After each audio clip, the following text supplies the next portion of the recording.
How are we? Good. Is that an Uru ring? One of those things? Or just a ring? That's just my wedding ring, yeah. It does look like an ring. We can compare. What's that made from? It's titanium, some sort of titanium thing, I think. Yeah. Impressive. Yeah. Thank you. Gentlemen, congratulations on the show. Thank you. So much fun. Really enjoying Great. Watching it thus far, 2 seasons in. It's getting a bit wild. My first question, I guess, is what do you think, what surprised you most about audiences' reactions to the show? Because there's a premature of the Oliver thing hanging over you, but you've kind of changed setting, changed surroundings, the characters are a little bit different. What surprised you most about the reaction to season 1 so far? I don't know. I'm glad they like it. We make it for them, so I'm glad that it did what we wanted it to do.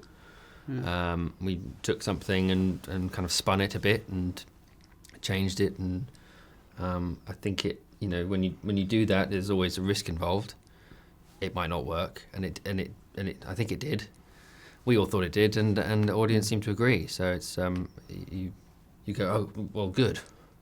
I'm happy. Yeah. When it was first pitched to you, what was the thing that you both kind of were drawn to? Because it's as you say, it's the thing that people know so well, but has this wonderful new side to it that I imagine made it quite appealing to you as actors to do something slightly different in that world. Yeah, I think that it was so new because you grow up so used to Dickens and Dickens adaptations. And when I first heard about it, it was called The Artful Dodger. I was a bit like, oh, it's another Oliver Twist adaptation. I'm not really interested. And then I saw, obviously, it was set in Australia, which piqued my interest. And then I just thought it was so much funnier than Dickens. Not to discredit Dickens, but I just thought it was, much nuttier and much more surreal and kind of avant-garde in terms of its comedy. And then the love story I just thought was really, really very beautiful on the page. And then I think it's been, made something extraordinary on camera with Thomas and Maya. It's beautiful. You got the Jack Wild is such an iconic character. The same with Ron Moody as well. One performance performance that absolutely one of my favourite performances of all time. Yeah. But the new textures and stuff is so interesting for you playing the Dodger. Again, you get the script. It says the Artful Dodger, and you kind of think, well. But then I guess as you read it, the textures and the layers to him were very, very different to I guess what you were expecting. Mm-hmm. Yeah, well, I mean, I was a big fan of the film musical. Me too. Yeah, I love that. And some brilliant characters in that. But of course, we're doing something quite different. And I love the fact that when I read it, he's he starts. I think episode 1, series 1. You meet Jack and he's running through the town and jumping over fruit carts and parkouring over rooftops, and he's still kind of like a little whippersnap running around the streets of London.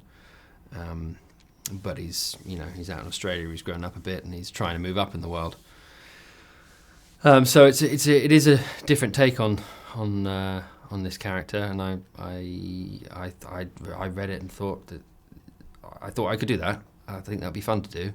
Yeah. I like the fact he's torn between these two worlds and he's trying to better himself. And even the accent, I would change when I'm doing scenes with Fagin, and I would go a bit more London, and with Lady Belle and her family, I try to posh it up a little bit to kind of. You do really well. You do really well, I have to say. But obviously, again, the Cockney twang is so iconic.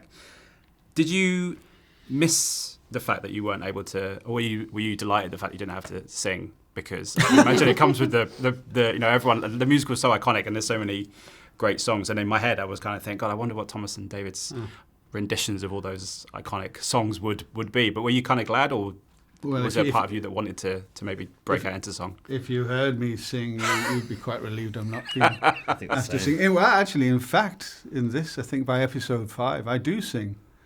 I've got a song. It's very good. I think it's going to be coming out on Spotify any day. There's a bit of singing in it, yeah. But it's not it's not a stage musical type singing. It's a bit bawdy in the pub drunken singing.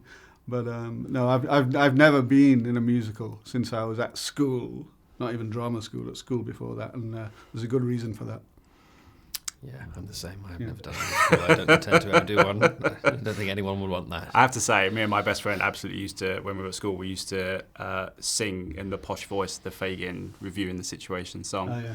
And it just makes me cackle every single time. So I was like, I wonder if David wants to do it. But I'm glad that you're kind of like, well, I wouldn't mind actually a bash at. I mean, I'm not going to get asked to do that now, but so that kind of singing in character, I think is okay. I did this thing called Big Mouth, where I sang as a cartoon character called the Shame Wizard, and I did a few songs in that. And I think if you're singing in a ridiculous character, you can hide behind that a little. Yeah. Yeah. I've written down some like modern kind of questions that I thought might be quite fun. So if your character had to survive 1 week in today's world, what modern convenience would they absolutely love and which would they struggle with? Wow.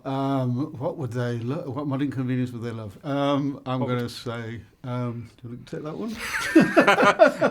I was trying to think on the way here. Like, I think you'd struggle with a podcast type interview. Can you imagine? Oh my God, Fagin on his own podcast. That would be brilliant. Well, maybe like the computer and its possibilities for crime and scams. You might kind of because in the second season we're sort of getting into white collar crime. Yeah. So maybe you'd embrace the internet and make some money there. An internet scammer. Yeah. And, season 10. Just see you picture on one of those scam shows where it's just Fagin on the other end of the line. Artful Dodger, do you think he'd survive in modern times with a I think he'd survive. iPhone? Well. I was going to say a telephone would probably come Lots in of handy. apps. Yeah. Yeah. You could keep in contact with. It's otherwise you're constantly running back and forth between places and trying to get a horse and. It's complicated. Yeah. Do you think they'd have any signature hustles or side hustles in modern day if they had a side hustle? Do you think the Artful Dodger would be like touting football tickets or something? Well, he's good with his hands. He's a pickpocketer. I think he'd remain an old school pickpocket. He's very good at it. He's very, very good at it. Fagin, would he be any good with a modern day side hustle? Well, like I say, I think internet scamming is the best thing, or sort of getting on the phone and. Cheating people out of money that voices, way. Like I say, because he does move on in season 2. He's not just picking pockets anymore. Yeah. He becomes kind of involved in property and land grants to sail the interior of Australia, and he's a property developer. in my mortgage fraud. Something like that. In my head, I'm thinking of him as like those annoying pop-ups that come up like Fagin's School of something. Yeah, sign up now. Gambling. There you go. There you go. A little gambling scam. or online casinos. This is all great stuff for season 10. As a final question, if you were to do a season 3, is there someone that you work with in your career that you'd like to bring into the world of the Artful Dodger and that we've Fagin? already worked with? No, someone completely new. If you could pick them out that you've worked with in your career, Previously. that you bring into season 3. Oh my goodness who me! you think would settle quite well? Well, there's lots of people I've worked with I'd like to work with again. I'm going to say off the top of my head, Jessie Buckley. Oh my goodness gracious! And get her in as sort of Nancy or something. Yeah. Oh my goodness! I completely forgot about her doing her Nancy on her. She was on that show, wasn't she? Was it for Nancy? I don't know what you're talking It about. was for Nancy. Any Dream Will Do. Oh no, it was. She was in the Andrew Lloyd Webber reality show. She came second. Yeah. There's in something about 2010. Marie. I don't know what it was. Was I didn't see the show, but I think it was. Yes, it was to play Nancy and Oliver. Was it? Yeah. Oh, there you go. That's an there you go. one, Obvious. Yeah. So didn't even think Jessie of that. Buckley. Jessie Buckley. I think Thomas is I think like, she's going to be quite busy. Make it happen. Oscar-winner Jessie Buckley. By the time this airs, she'll be an Oscar-winner. Gents, wish you all the best. Thanks so much for your time. Pleasure. Cheers. Thank you so much. Thank you very much. Ladies and gentlemen, you're watching Hey You Guys! Hey, you guys! Hey, you guys! Hey, that's what they all say. Hey, you guys! Hey!